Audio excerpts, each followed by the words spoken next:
Bismillahirrahmanirrahim. Assalamualaikum warahmatullahi taala wabarakatuh. Sebelumnya kami dari kelompok yang bertema tahapan perjanjian. Saya di sini sebagai pemateri pertama atas nama Samsuddin. Selanjutnya akan diteruskan oleh pemateri yang kedua atas nama Muhammad Swabirin, pemateri yang ketiga yaitu Yati Isnani Syafitri, pemateri yang terakhir yaitu saudari Yayu Irawati. Baik, kami awali dengan tahapan perjanjian yang biasa dipakai di Indonesia. Di sini dalam kelompok kami ada dua, yaitu tahapan perjanjian yang biasa dipakai di Indonesia, yang kedua tahapan perjanjian yang biasa dipakai di internasional. Saya sebagai pemateri pertama akan mengawali penjelasan pada kesempatan kali ini di tahapan-tahapan perjanjian yang biasa dipakai di Indonesia. Perlu kita ketahui, dalam tahapan-tahapan perjanjian yang bisa dipakai Indonesia, yang pertama yaitu dikenal dengan lobby ataupun negosiasi. Yang kedua MOU ataupun yang dikenal dengan Memorandum of Understanding. Yang ketiga yaitu pelaksanaan. Saya sebagai pemateri pertama di sini akan menjelaskan tentang lobby atau negosiasi. Ada 3 skill yang harus kita ketahui dalam memulai negosiasi. Yang pertama itu step tahapan, yang kedua itu step gaya, dan yang ketiga yaitu strategi. Dalam negosiasi, di sini ada hal yang perlu kita harus ketahui. Yang pertama yaitu persiapan. Bagaimana ketika nantinya kita memulai interaksi, kita dapat melancarkan apa yang kita inginkan. Itu harus membutuhkan dengan adanya persiapan. Yang kedua yaitu pembukaan. Pembukaan dan yang terusnya yaitu inti dari perjanjian itu adalah nego ataupun negosiasi. Yang terakhir yaitu penutup atau dikenal dengan pelaksanaan dalam negosiasi tersebut. Selanjutnya MOU ataupun Memorandum of Understanding akan dijelaskan oleh pemateri yang selanjutnya. Sekian dari saya, terima kasih. Assalamualaikum warahmatullahi wabarakatuh. Perkenalkan, nama saya Muhammad Swabirin, Prodi HKI semester 3 Fakultas Syariah IAIN Madura. Di sini saya akan membahas tentang tahapan perjanjian, di mana tahapan perjanjian di sini yang akan kami bahas ada pada tahapan perjanjian di Indonesia. Pertama, tahapan perjanjian itu ada dua, ada yang biasa dilaksanakan di Indonesia dan ada juga yang tahapan perjanjian internasional. Jadi yang kami akan jelaskan di sini hanya sekilas tentang tahapan perjanjian yang biasa dilakukan di Indonesia seperti itu. Sedangkan tahapannya yang pertama ada lobby dan negosiasi, dan yang kedua ada MOU, dan yang terakhir yaitu pelaksanaan.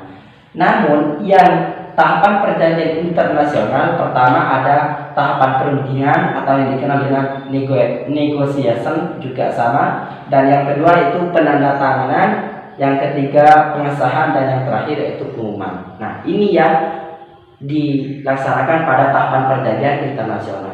Namun kami hanya akan membahas dua saja mengenai tahapan perjanjian yang biasa dilakukan di Indonesia, yaitu tentang MOU ataupun langkah kedua dari tahapan perjanjian yang biasa dilaksanakan di Indonesia. Pertama yaitu ada lobby dan negosiasi. Setelah itu maka beranjak pada tahapan selanjutnya yang dikenal dengan MOU atau Memorandum of Understanding seperti itu. Nah, di sini pada tahapan yang kedua ini, setelah kita melaksanakan lobby dan juga negosiasi, maka kita perlu adanya yang dikenal dengan MOU atau Memorandum of Understanding. Nah, di sini bisa dikenal juga dengan nota sepemahaman atau nota tentang perjanjian dan semacamnya. Intinya MOU ini pada KUH Perdata ini tidak dikenal dengan nota sepemahaman seperti itu. Jadi secara tidak langsungnya adalah MOU ini adalah hitam di atas putih seperti itu. Artinya harus ada pada tahapan perjanjian yang kedua itu harus ada hitam di atas putih untuk apa? agar supaya nantinya bisa tetap terlaksana akan perjanjian tersebut. Setelah nanti ada MOU ataupun Memorandum of Understanding, maka kita berlanjut pada tahapan yang terakhir, yaitu pelaksanaan. Nah, tentunya pada tahapan yang terakhir ini yang biasa dilakukan di negara kita Indonesia itu adalah setelah kita mencantumkan ataupun mencatat perjanjiannya tersebut atas kertas ataupun MOU, maka tentunya kita akan melaksanakan apa-apa yang dicantumkan pada lembaran MOU tersebut. Jadi setelah kita itu melaksanakan tahapan perjanjian yang kedua yang biasa dilakukan di Indonesia, yaitu MOU ataupun perjanjiannya tercatat ataupun tertulis secara rapi. Nah, maka langkah terakhir yaitu pelaksanaan atau penerapan dari isi perjanjiannya tersebut. Jadi setelah kita melaksanakan perjanjian ataupun tahapannya tersebut, setelah kita melobi ataupun menegosiasi terhadap suatu tempat ataupun kalau jual beli kepada penjual dari si pembeli, setelah melaksanakan lobby ataupun negosiasi, maka melanjut pada MOU ataupun yang dikenal di sini adalah pencatatannya, seperti itu, agar nantinya kita bisa masuk pada tahapan yang terakhir, itu pelaksanaan. Jadi terjadilah transaksi jual beli ataupun sesuai dengan kesepemahaman kita bersama. Nah, ini yang biasa dilakukan di Indonesia, seperti itu, tahapan perjanjian yang biasa dilakukan di Indonesia. Nah, sekian dari kami, hanya menyampaikan sekilas tentang MOU dan juga pelaksanaan yang biasa dilakukan di negara Indonesia, seperti itu. Dari kami, assalamualaikum warahmatullahi wabarakatuh. Warahmatullahi wabarakatuh. Nama saya Yati Isnenisa Fitri dari Prodi Hukum Keluarga Islam Fakultas Syariah Institut Agama Islam Negeri Madura. Di sini saya akan melanjutkan dari pemateri sebelumnya, yaitu tahap-tahap perjanjian internasional. Nah, sebelum saya menjelaskan apa saja sih tahap-tahap perjanjian internasional tersebut, saya akan menjelaskan sedikit pengertian tentang perjanjian internasional. Perjanjian internasional adalah perjanjian yang diadakan oleh subjek-subjek hukum internasional yang bertujuan untuk melahirkan akibat hukum tertentu. Nah, contoh perjanjian internasional itu adalah perjanjian yang diadakan oleh negara dengan negara lain, negara dengan organisasi internasional dengan organisasi internasional lainnya, serta tahta suci dengan negara. Dalam Undang-Undang Nomor 37 Tahun 1999 tentang hubungan luar negeri, yaitu perjanjian internasional adalah perjanjian dalam bentuk dan sebutan apapun yang diatur oleh hukum internasional dan dibuat secara tertulis oleh pemerintahan Republik Indonesia dengan satu atau lebih negara, organisasi internasional atau subjek hukum internasional lainnya, serta menimbulkan hak dan kewajiban pada pemerintah Republik Indonesia yang bersifat hukum publik. Baiklah, kita kembali kepada tahap-tahap perjanjian internasional.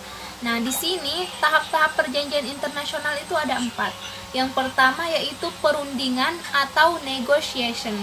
Dalam melakukan perjanjian internasional, setiap negara itu menunjuk delegasi yang mewakili negaranya masing-masing dengan kuasa penuh atau full power. Kemudian yang kedua yaitu adalah penandatangan atau signature. Kalau naskah perjanjian internasional sudah disempurnakan dan tidak ada lagi masalah prinsip, maka naskah itu akan ditetapkan sebagai naskah autentik yang akan ditandatangani oleh wakil negara yang ikut perjanjian tersebut. Nah, baiklah, akan dilanjutkan oleh pemateri selanjutnya. Terima kasih. Bismillahirrahmanirrahim. Assalamualaikum warahmatullahi wabarakatuh. Perkenalkan, nama saya Yayu Irawati dari Prodi Hukum Keluarga Islam Fakultas Syariah IAIN Madura. Di sini saya akan menjelaskan beberapa tahapan-tahapan yang ada dalam perjanjian internasional. Tahapan yang saya jelaskan di sini mengenai tahapan pengesahan. Tahapan pengesahan dapat dilakukan ketika naskah tersebut sudah ditandatangani oleh delegasi negara. Setelah naskah tersebut ditandatangani oleh delegasi negara, maka naskah tersebut akan dipulangkan kepada negaranya masing-masing dan akan diberikan kepada pemimpin pemerintah atau yang disebut dengan presiden. Dalam tahapan ini, presiden atau pemimpin negara dapat memilih apakah naskah tersebut akan diumumkan kepada rakyatnya atau malah sebaliknya akan diarsipkan menjadi sebuah arsip negara. Namun, pada kenyataannya negara yang menganut sistem demokrasi di sini setiap mengadakan perjanjian internasional akan mengumumkan hasil dari naskah tersebut berupa konferensi pers.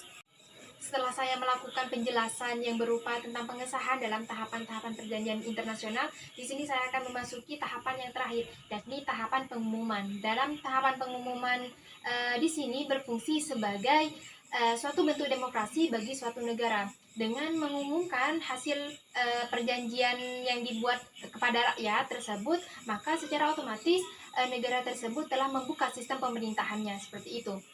Nah, pada dasarnya negara Indonesia di sini telah melakukan banyak hal seperti kerjasama atau dalam perjanjian internasional dengan negara-negara seperti Amerika, Jerman, dan beberapa negara-negara Asia Tenggara lainnya.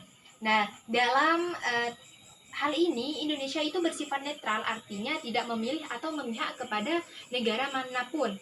Namun di sini Indonesia tetap menjunjung tinggi asas perdamaian yang pada saat ini telah berlaku atau telah berlangsung untuk asas perdamaian dunia. Seperti itu.